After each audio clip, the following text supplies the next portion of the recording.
सम्पूर्ण hello guys मेरो प्यारो मित्र सम्पूर्ण फेसबुक फलोवर्स भ्युवर्सहरूलाई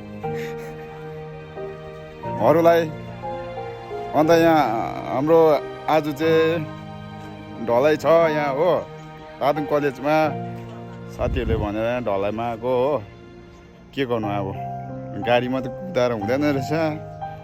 के गर्नु अब गाडीमा बेसी जान्छ यस्तो पैसा भन्ने चिज चाहिँ काम गर्दा पनि नहुने गर्दा पनि भाइहरू हेर्न के बोलेको बुइ हेर्दा यो छन् बोल्दैछु भाइ भाइ बोला त के अरे